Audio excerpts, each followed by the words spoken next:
In early 2016, I was writing local event pieces for the Boston Globe. Generally speaking, I covered all the routine annual events that were held in Boston and the surrounding area. Things like St. Anthony's Feast, the St. Patrick's Day parades, or the marathon. But every so often I got asked to cover something a little different. For example, one particular year I was asked to cover the live reenactments of the Boston Massacre and the Battle of Lexington that are held on their respective anniversaries. Seeing all those historical society guys in their getups was impressive, but the way they spoke and acted was like stepping back into a time machine. Truck Day is also pretty surreal, when a legion of die-hard Red Sox fans cheer for the team's equipment truck when it departs for spring training down in Florida.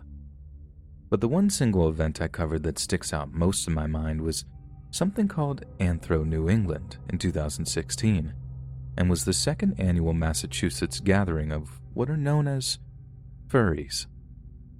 For those that don't know, a self-described furry is someone interested in the subculture of anthropomorphic animal characters with human personalities and characteristics. Examples of anthropomorphic attributes include exhibiting human intelligence and facial expressions, talking, bipedal mobility, or wearing human clothes. For most people, their enthusiasm for such things begins and ends on the internet, where a vast array of websites and forums cater to their rather unusual but benign tastes. After all, having fur, a snout, a tail, or paws isn't a dream they can ever truly realize, but as I myself discovered in the spring of 2016, some aren't deterred by the fact that they're trapped inside of their fleshy, furless human bodies. The most rabid furries create or hire what they call a fursuit. A large, life-size costume with a helmet-style mask that covers the entire head and face. Then, with these often bulky, always colorful suits, they gather together for a weekend that mostly consists of fantasy fun. I say mostly because, from experience, I can tell you that not everyone who attends those conventions are there for innocent fun, and some don't take too kindly to people questioning their unusual inclinations. The convention was being held at the Hyatt Regency Hotel over in Cambridge on the weekend beginning January 22nd. I caught the tea over on the Friday afternoon, only to find that there was an underlying theme to the already themed convention. There were plenty of so-called furries hanging around in their suits, but many had what appeared to be a sporting theme to their outfits. When I inquired, I was told that the theme that year was sports ball, which I assumed was a nod towards all the Super Bowl hype for the upcoming Broncos versus Panthers game. The $25 entrance fees seemed pretty standard for a large-scale convention. And aside from the fact that most attendants were wearing all those furry suits, the convention felt much like any other. People from all over the country had descended on the Hyatt Regency to share ideas, sell arts and crafts, or simply to socialize with people who shared similar interests. And for the most part, they were incredibly welcoming to outsiders. All except one guy, who took a great deal of offense to what was an innocent, albeit skewering analysis of their costume capers. On Saturday, the second day of the convention, I began to feel much more comfortable engaging with some of the attendees. I asked plenty of questions, all as politely worded as I could make them, and found out a great deal of information on one of the strangest communities of people I'd ever come across.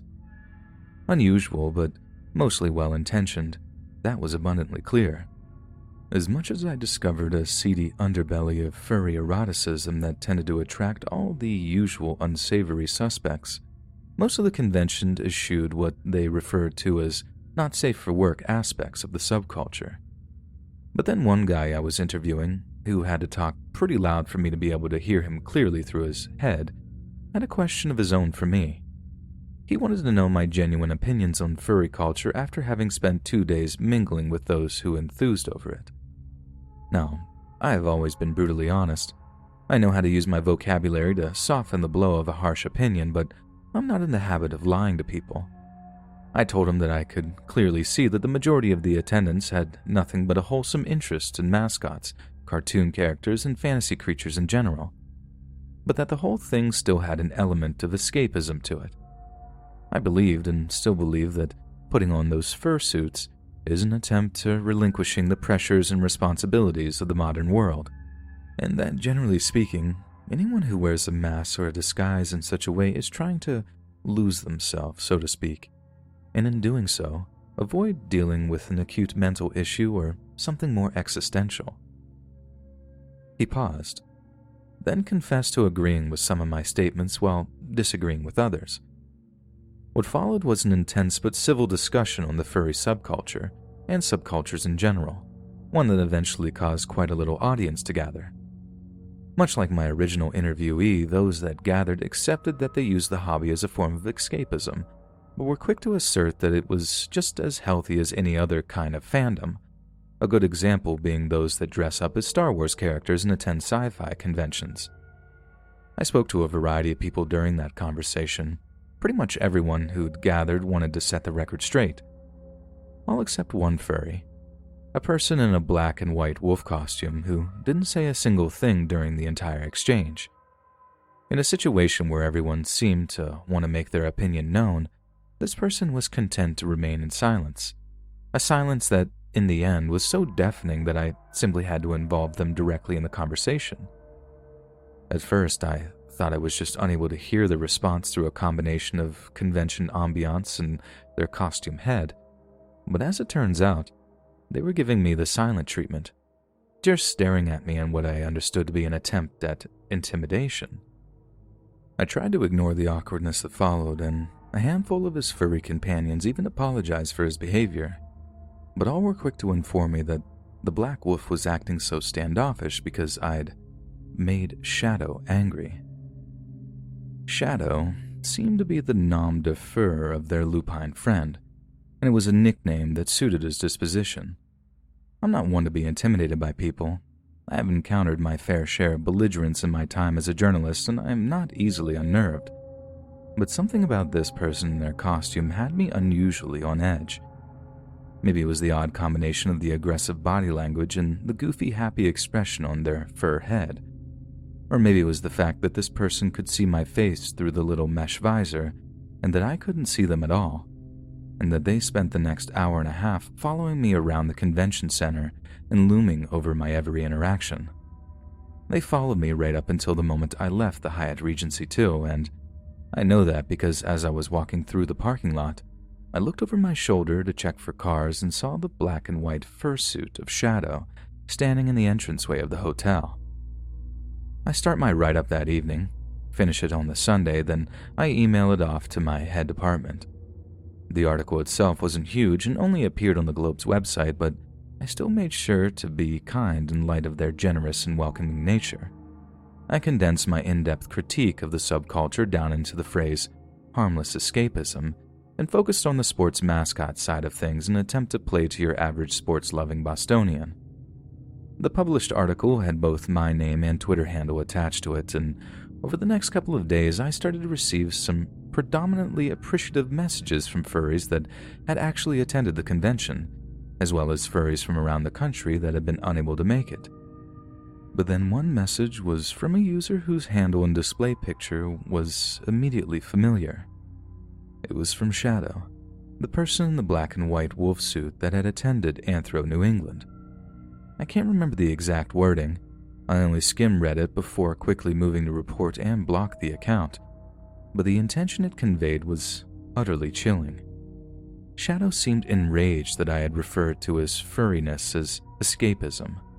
He explained that being that suit enabled him to be his true self, how neurotypical people would never understand. I remember that word because their message was the first time I'd ever laid eyes on it. Then came the threats. Exotically worded threats regarding the obscenely violent things he was going to do to me for painting furries as perverted losers and loners. Their words, not mine. That was the only part that really made me want to respond because I didn't think I'd painted them that way at all. I'd specifically worded the article to be as inoffensive as possible. But then Shadow wrote something that got to the root of why I found them so unnerving in the first place. They said I would never be safe, but I didn't know what they look like outside of their suit. When I'm hiding away in my skin suit, is the way Shadow phrased it. It was genius, really. As much as it was a terrible thing to say, an attempt to play on their paranoia, it was kind of genius. because Shadow was right. I had absolutely no idea what they looked like. They could be my neighbor, or my Uber driver, or my freaking toaster repairman, and I wouldn't have a clue. That's the only part I found legitimately frightening. Like I said, I'm used to people taking objection to my profession, things that I've written, or my identity, but those people tend to make themselves known in various ways. But with this guy, I could be sat next to him on the T tomorrow and I'd have no idea. Shadow didn't get over it either. Never has. Every so often I get a DM or an email from some seemingly benign-looking account name, only to find it's somebody anonymously telling me how they're going to pull my eyeballs out of my head. Anonymous, but I know who it is. They like it that way. This isn't an indictment against furries or anyone involved in the fandom in any way. I understand I just had an isolated incident with some unhinged weirdo and that most furries are generally nice, even if they are a little kooky. But there are times I really wish I hadn't written that Anthro New England article because I feel like sometime soon, Shadow isn't just going to be content to send me messages or have things mailed to the Globe's offices addressed to me. I have a horrible feeling I'm going to run into them too, and that they're going to follow me home one night, and I'll never know it's them, not until it's far, far too late.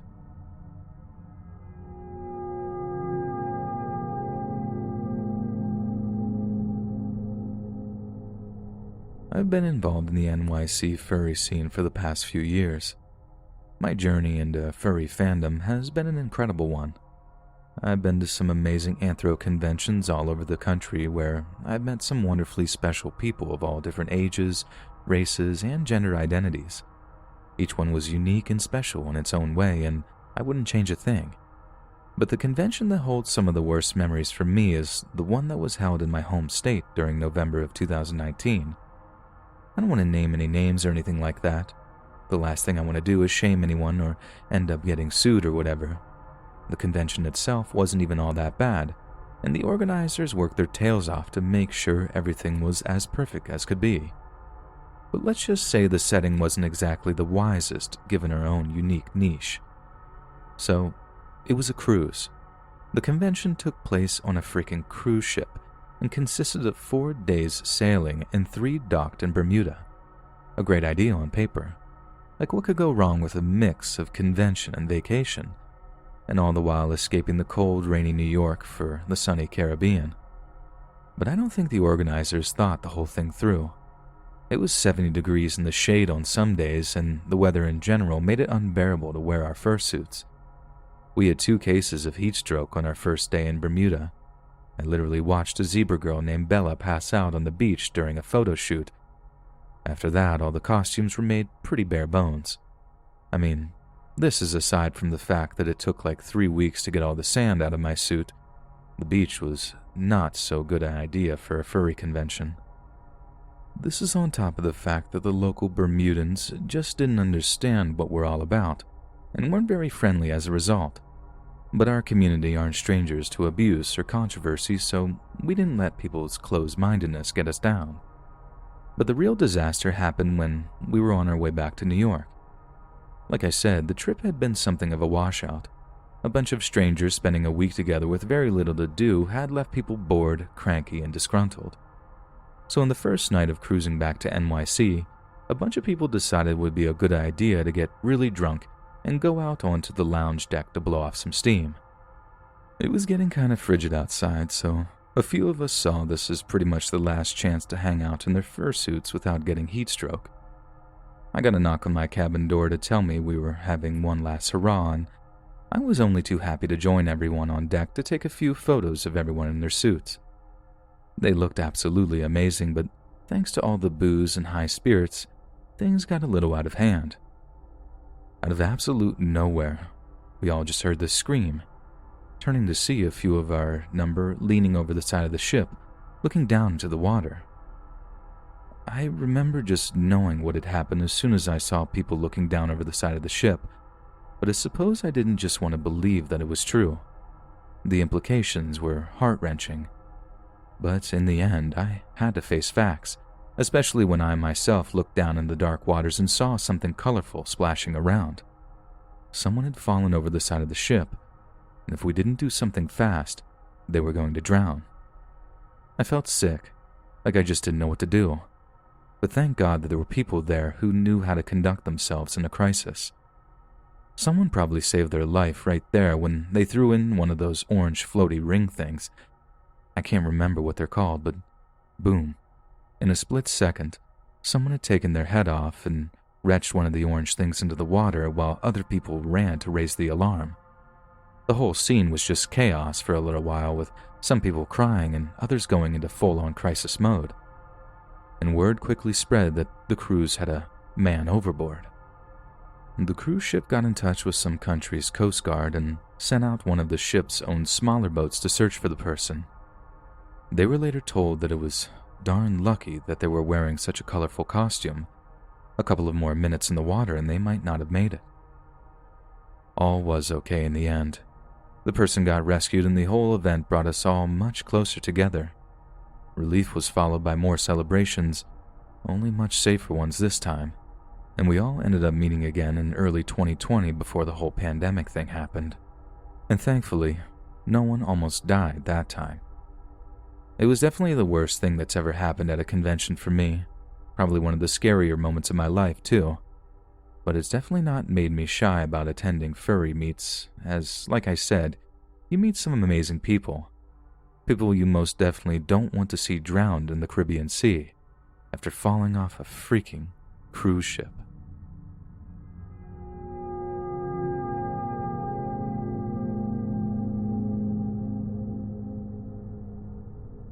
Hi everyone, my name is Scarlett.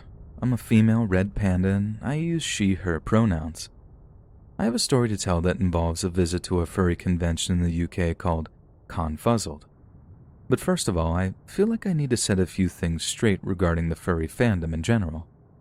Lots of different people have different ideas about what it means to be a furry, but generally speaking, a furry is someone who expresses an interest in anthropomorphic animals and creatures. They may express that interest in a variety of ways, through art and stories, to roleplay and performance. How deep or meaningful being a furry is tends to vary from person to person. For me, Scarlett, my red panda fursona, play on the words persona, is just a bit of fun that started with me drawing animal cartoons in my school textbooks. I felt cute drawing myself as an adorable little creature, and red pandas have always been my favorite animals, so it just made sense. I don't feel like Scarlett is the real me or whatever. There's nothing spiritual about my connection with her.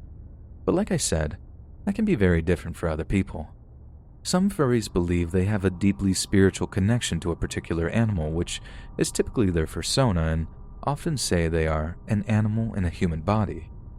There are a million different aspects of furry fandom, and it's entirely up to you to what you believe. Not all of us are attracted to anthro animals, but it's a phenomenon that does actually exist, and we call those people furverts.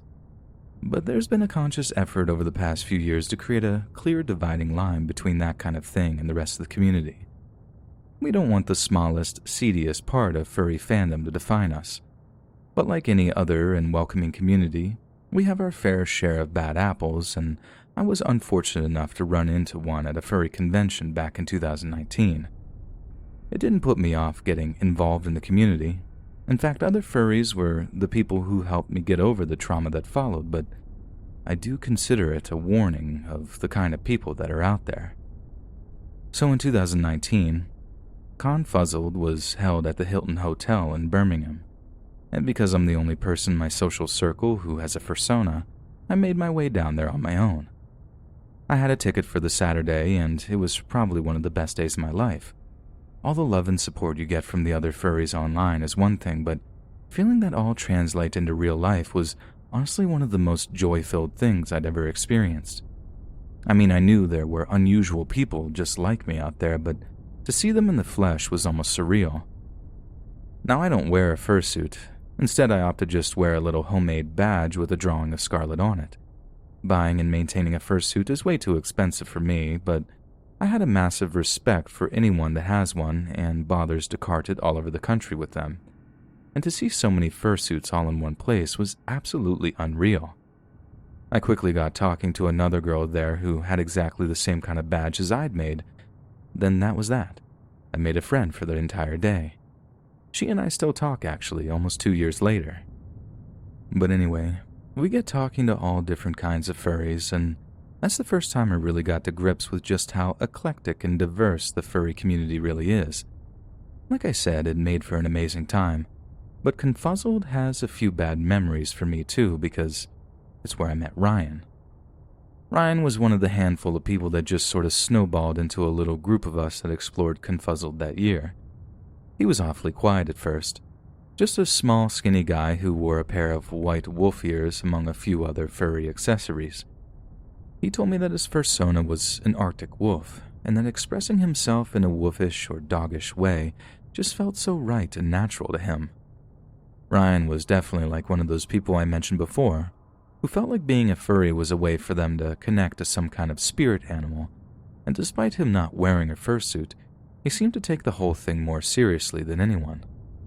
We had quite a long conversation about how it made him angry when people didn't take his fursona seriously, and I had to talk him down a little bit, explaining that not everyone is as open-minded as people like him and I. But Ryan seemed fixated on revenge and violence, getting back at people, really unhealthy things like that, and seemed to intertwine a lot of his furry fantasies with those kind of darker themes. I really didn't want to be mean, but by the end of the conversation I was so disturbed and frustrated by his attitude and the things he was saying that I almost wanted to tell him to grow up. Everyone had a hard time in life on occasion, especially when you're a little bit different, but wanting to hurt people as a result is just wrong. When we were all leaving, we made the decision to swap contact info, and I was far too polite not to give Ryan my number. Foolish decision, but I'm just not in the habit of standing up for myself sometimes. When he texts me, I decided to tactically ignore it for a few days, but he follows up with a few messages like, "Please don't ignore me." Now I felt guilty, but I really don't like confrontation, so any chance that there had been me accepting his request just totally disappeared in that moment. Call me selfish, but I really didn't need his kind of negativity in my life. Anyways, a few days later, my phone starts buzzing with an unknown number. With it only being the week following the convention, I still hadn't saved everyone's numbers, so I figured whoever was calling was from Confuzzled, and I'd be happy to hear from them. Right on one account, wrong on the other. I didn't recognize the voice at first, but when they told me who it was, my heart sank. It was Ryan. And Ryan had yet more bad news for me. He told me he thought we'd really vibed at Confuzzled and he'd like to see me again. I tried making soft excuses at first, like, well, everyone was getting along pretty good, hinting that the connection we shared wasn't particularly special or unique, but he just didn't take the hint. The way he phrased it, no one had ever listened to him or talked to him as deep as I had, and as a result, he'd imprinted on me, so to speak. A little bit about that word right there. Imprinting is something only animals like ducks do. Like the babies hatch, they see mummy, and they imprint on them. Dogs and wolves were once thought to imprint, but a lot of zoologists now believe otherwise. So Ryan thinking he could imprint on me is just complete pseudoscience, but, different people believe different things, and it's not really my place to go around dictating people's feelings to them, is it? I figured Ryan will just calm down after a while and leave me alone. Like, I know for a fact that all it takes for a guy to move on from you is meeting another girl. Any girl, too. Doesn't matter if they're pretty or popular or not. And eventually Ryan did move on.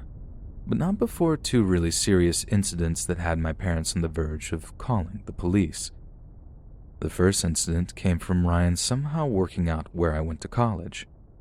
I'm not entirely sure how he worked out where I was studying, but since there's only 2 colleges in Leeds offering comprehensive illustration courses, which we discussed at Confuzzled, I guess it was only a matter of time before he figured it out. He actually phoned my head of department and asked if I was a student there, then was really rude when she refused to give any information to him. Whatever he said was so horrible that my tutor ended up calling my parents and letting them know. That's how it all came out that I basically had a stalker. Dad was really angry that I hadn't said anything to them. Mom just got really upset. I told them I'd already blocked him on everything, which is why he was taking drastic measures like phoning up my college. The only silver lining was that because my tutor hadn't shared any information, Ryan still didn't actually know where I lived or studied, but he was getting dangerously close. The only step I hadn't taken in shutting him out of my life was changing my phone number. It just seemed like way too much trouble. Changing my number on all my online stuff, texting my friends and relatives to make sure they all had my new contact details. It just seemed quicker and simpler to just block Ryan's number and have done with it. Big mistake. Because one day I get a video message from a number I didn't recognize. It was silly of me to even watch it. I should have had the presence of mind to realize who or what it is, but I didn't. I messed up and I watched the video. I gasped as soon as it started. It showed a pigeon lying on its side in some grass, flapping frantically with one broken wing. The video got all shaky as a black boot appeared in the frame, kicking at the wounded pigeon before a hand then shot out to grab the poor little thing where it lay. Then the video changed camera to the front-facing one, and suddenly I watched as somebody sank their teeth into the pigeon's belly. I couldn't quite see who it was yet. It was still really shaky and the person was spitting out feathers that wafted in the way of the camera. But I could tell that they were tearing into that poor little thing with their teeth. Finally, the person stopped chewing pigeon meat and feathers and steadied the camera on their face. But they had blood and feathers all around their mouth. They looked inhuman, but I could tell who it was. It was Ryan. After that, I suddenly found the motivation to change my phone number. It was just as much as a pain in the butt as I thought it was going to be, but it was worth it to know that I was finally free of him. I can tolerate a bit of quirkiness. I'm all about quirky. But Ryan took it way too far, and I found his video to be seriously upsetting and disturbing, as anyone would. I suppose that's one of the downsides of living an alternative lifestyle, that sometimes you're going to run into people who gravitate towards alternative ways of thinking or living. I don't mind that, but I sincerely hope I never meet anyone like Ryan, ever, again.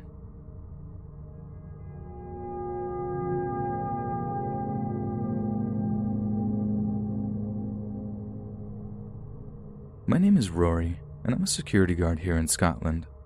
The company I work for mainly does nightclubs and construction site security, but for some reason I always end up getting the weirder jobs.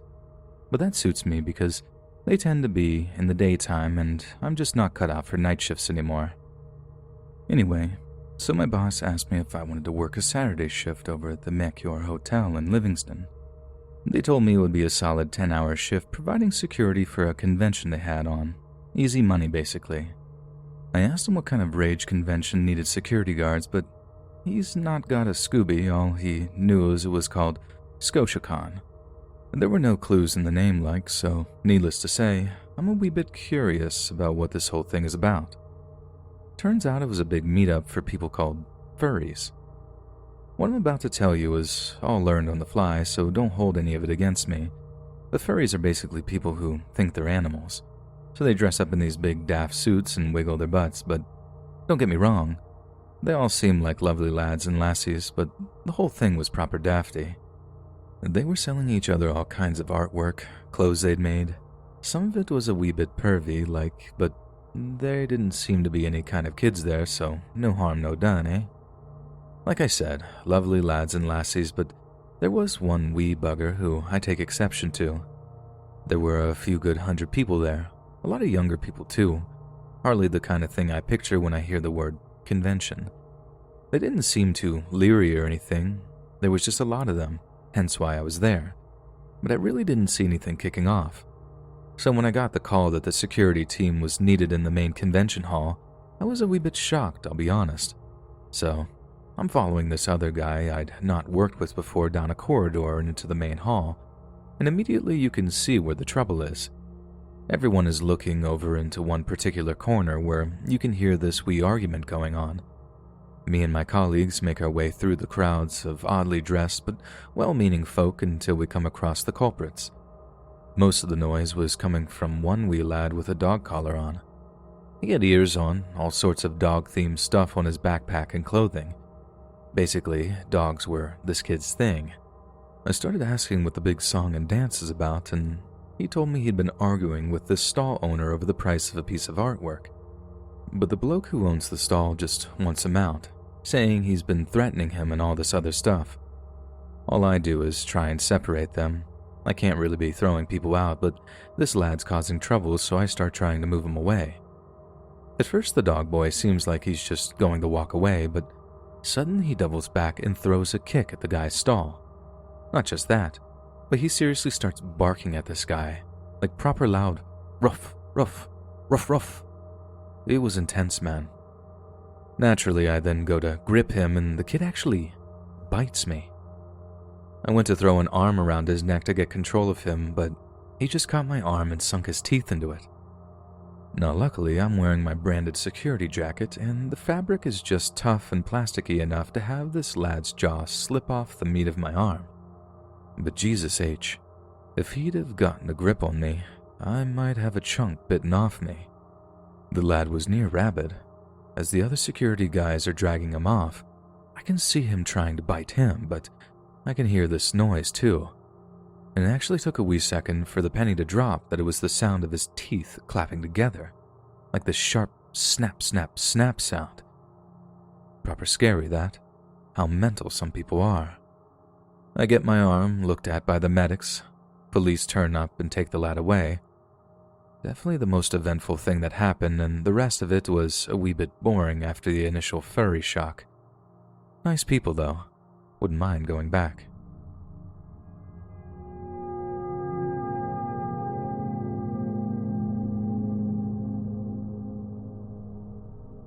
On the morning of September 24th, 2016, a California police dispatcher received a call informing them that there was a disturbance at a house in Fullerton, a city just over 100,000 in Orange County. But unlike most 911 calls, which come from adults, the dispatcher immediately recognized that the caller's voice belonged to a young girl. A young girl that sounded completely and utterly grief-stricken. When the dispatcher asked the little girl where her mommy and daddy were, the girl's tearful reply chilled her to the core. "They got shot," the little girl said. "They're dead." Two responding police officers rushed over to the address with lights flashing and sirens wailing, pulling out their sidearms as they approached the house. They were greeted by the sight of an open door and two weeping, terrified children waiting for them on the porch. One of them was the 9-year-old girl that had made the call, trying and failing to comfort her sobbing little sister. Soundtracked by the horrific screeching of the two young girls, the police officers burst into the home to find it had become the site of a grisly triple murder. Dead bodies were all over the house, each with a sizable amount of blood oozing from gruesomely devastating gunshot wounds. 39-year-old Jennifer Goodwill Yost, along with her husband Christopher and their friend Arthur, had all been executed in a spray of buckshot after what must have been a swift and brutal early morning attack. What was worse, Jennifer's 17-year-old daughter, Caitlin, nowhere to be found. Just 3 days after the murders, and to the infinite relief of her relatives, Caitlin was found to be alive and well, but the police had to break the bad news to her concerning her parents' deaths. As you can imagine, Caitlin was utterly devastated. No one so young should ever have to suffer through the death of a parent, but the police did have one small piece of good news, that they had arrested 2 men in connection with her loved one's murders, and there was a good chance that justice would be done. But when Caitlin was told the names of those taken into custody, she was inconsolable, because 21-year-old Joshua Acosta and 25-year-old Frank Felix were no strangers to young Caitlin. They were 2 people she knew quite intimately, given that they were part of the same unusual subculture known as furry fandom. Dedicated fans of anthropomorphized animals who typically flock to cartoons and fan fictions depicting adorable animals that walk on 2 feet. Although it's not entirely clear how Caitlin and Joshua met, there's a good chance that they met at a regional furry convention, one of many events that brings together those that share a passion for furry fandom. Both Caitlin and her mother, Jennifer, were active among furry forums and message boards going by the nicknames of Daydreamer Fox Wolf and Jen Ma, respectively. And it's clear that Caitlin in particular used such message boards to talk to males in her age group.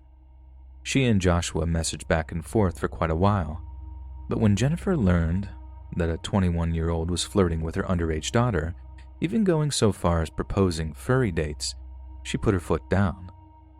Jennifer explicitly banned her daughter from talking to Joshua and at one point threatened to confiscate her phone if she was believed to be communicating with him.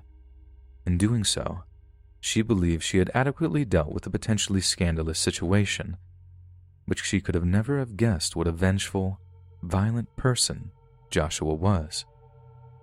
Just a few days prior to the murders, Frank Felix, known by his fursona, Enti Feliz, posted a vague but intriguing Facebook status, one in which he confessed that he was stressed out about something. It was later shown in court that when asked why he was stressed by one of his Facebook friends, he replied with a message stating that he and a close friend of his were planning something heavy, something that involved killing an animal. We can therefore deduce that the murder of Caitlin's parents was no spur-of-the-moment thing, no sudden and passionate act of violence by a spurned romantic partner. It was planned, carefully and methodically, and when Josh and Frank hit the Yost family home that Saturday morning, those inside never stood a chance. Joshua, known by his fursona, Lennon, even planned the attack for a time of day when Caitlin would be out of the house, which suggests that he believed that even after he had murdered his potential girlfriend's parents, that she would choose to be romantically involved with him. Then, on the morning they had planned to make their move, Josh Acosta quietly broke into the Yost family home, armed with a 12-gauge shotgun and a smaller caliber pistol.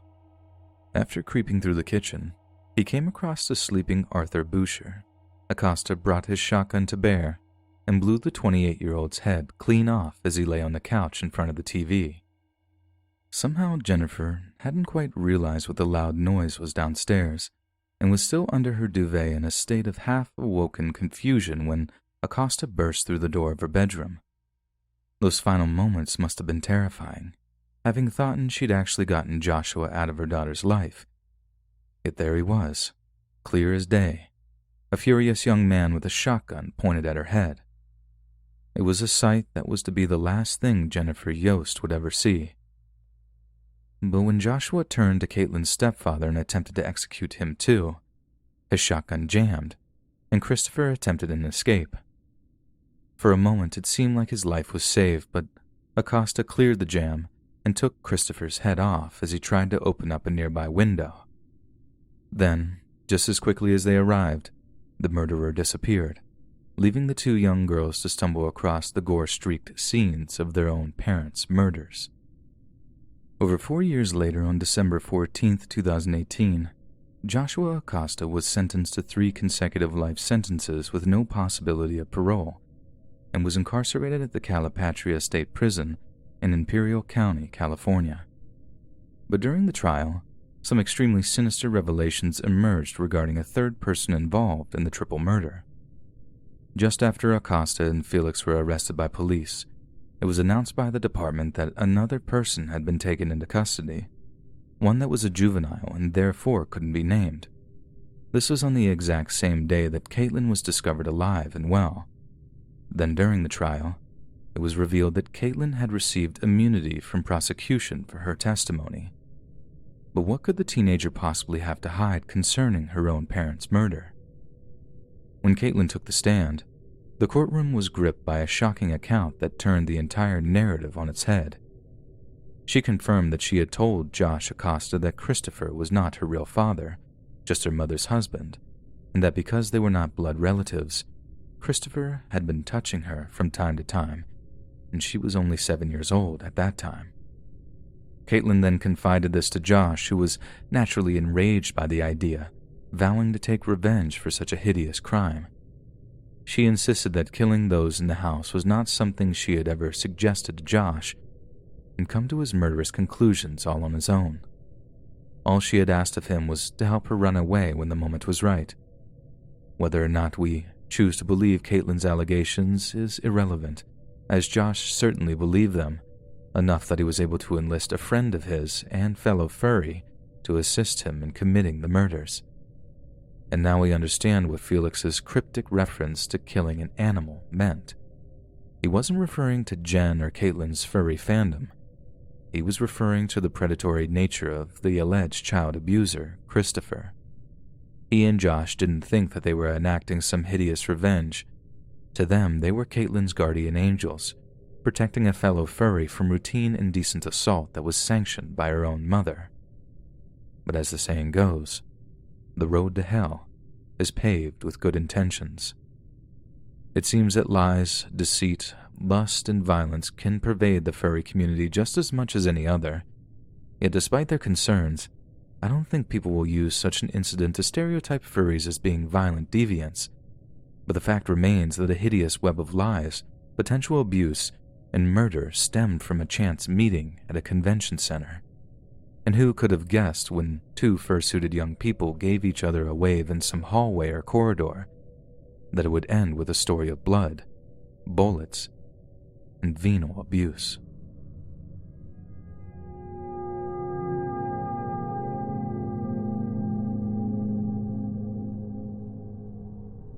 Just after midnight on Sunday, December 7th, 2014, the fire alarm at the Hyatt Regency Hotel in Rosemont, Illinois began to ring. Many of the hotel's guests didn't even bother to leave their rooms to check things out, with a few believing that the alarm had been caused by a lazy smoker, setting off their fire alarm while trying to stealth a cigarette in another room. Some even thought it was a drill or simply a false alarm, anything to keep them having to climb out of their nice warm beds. It was frightfully cold outside that night, and we can understand another person's reticence to venture out into the icy air. But soon, those that had remained in their hotel rooms heard the fists of both staff and guests alike hammering on their doors, along with the voices out in the hallway, imploring them to evacuate. Voices that shook with a great and obvious terror. Yet it was only when they ventured out into the corridors that they realized how serious the unfolding incident really was. Rancid, toxic odors hit the guests as they walked towards emergency exits, with fumes so intense that their eyes began to water, making their escape even more difficult and stressful. People gagged and retched as they made their way down stairwells and through corridors, with some being so affected by the gas that they actually began to pass out, collapsing to the ground to the terror of their fellow guests. However, to many of the evacuees, there was something oddly familiar about the debilitating stench, as it was one that seemed to remind them of public swimming pools. Within an hour of the initial fire alarm, the hotel had been swarmed by FBI agents, Homeland Security officials, police officers, firefighters, and news reporters, with hazardous materials technicians waddling in and out of the lobby wearing spacesuit-like protective clothing. And it wasn't long before many of the hotel guests had their suspicions confirmed. The intense fumes they smelled were the result of chlorine, the oxidizing chemical commonly used as a cleaning agent in swimming pools. The gas can be fatally toxic when leaked into the atmosphere, causing respiratory problems and irritation of the eyes, and infamously yielded horrifying results when used on British troops by the German army during World War I.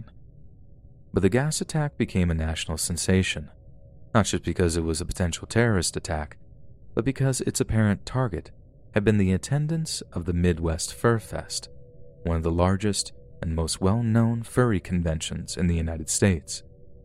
Held once a year, the event sees over 4,000 fursuited visitors from around the world descend on a hotel or convention center somewhere in the Midwest, many of whom engage in role-playing as anthropomorphic animals while dressed in head-to-toe fursuits. In the weeks that followed, the Rosemont Police Department was bolstered by a variety of state and federal law enforcement officers who assisted them in the launch of one of the largest investigations in the department's history. Yet through no fault of their own, and despite having access to all the money and federal assistance they could ask for, Rosemont PD were unable to follow up on any serious leads and were completely at a loss for a suspect. An incident report filed by the Rosemont Police Department shows the case was assigned to a detective on December 29th of that year, and closed on July 29th, 2015. Over a year and a half of solid investigation yielded nothing of note. And that's okay for some of the people who survived that night, who laughed the whole thing off as a dumb prank.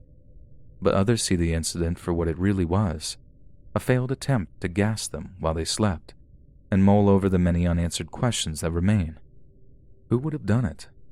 Was it a furry from the inside who was looking for attention in this sort of messed up way? Asked Tommy Bruce, a Maryland-based photographer who was caught up in the gas attack. Tommy managed to grab his camera before he was evacuated from the hotel, and some of the photos he took of the aftermath are still available online.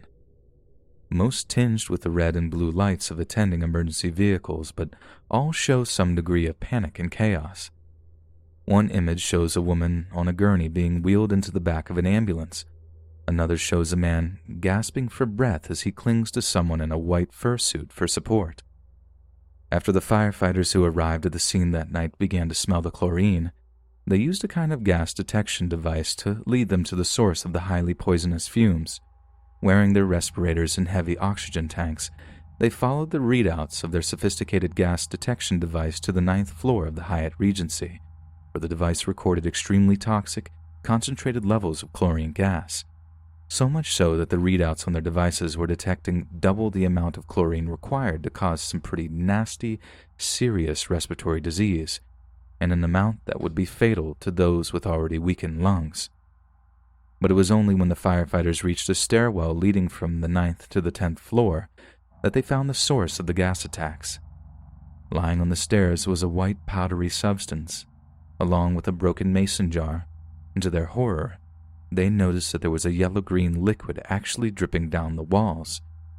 Given this was a situation far worse than they'd initially anticipated, they backed off until hazmat technicians could arrive with their even thicker, more durable protective clothing.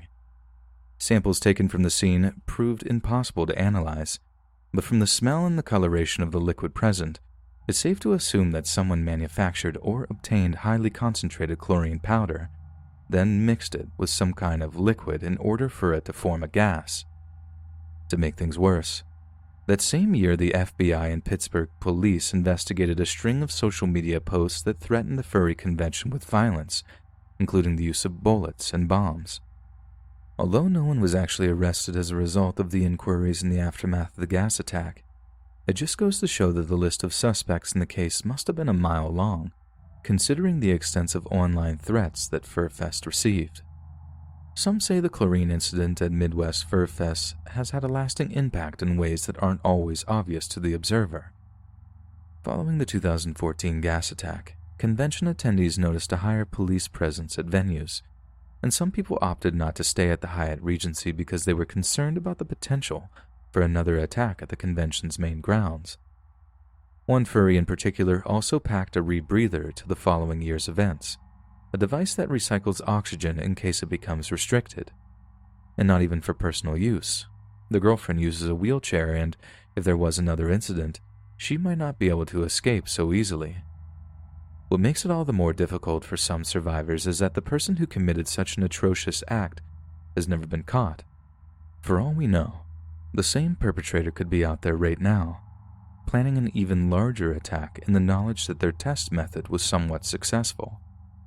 No matter how unusual a person's social life may be, there's no reason to harm them, especially when they're not harming anyone else in the first place. And it takes a really sick individual to think up chlorine gas as a way of terrorizing and murdering their fellow man.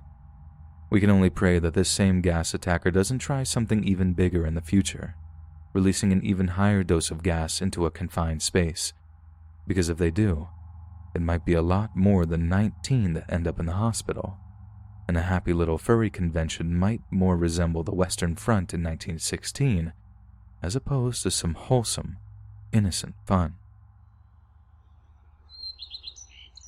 Hey friends, thanks for listening. Click that notification bell to be alerted of all future narrations. And if you got a story, be sure to submit them to my subreddit, r/letsreadofficial, and give and receive feedback from the community, and maybe even hear your story featured on the next video. And join a live stream to catch an invite to my Discord.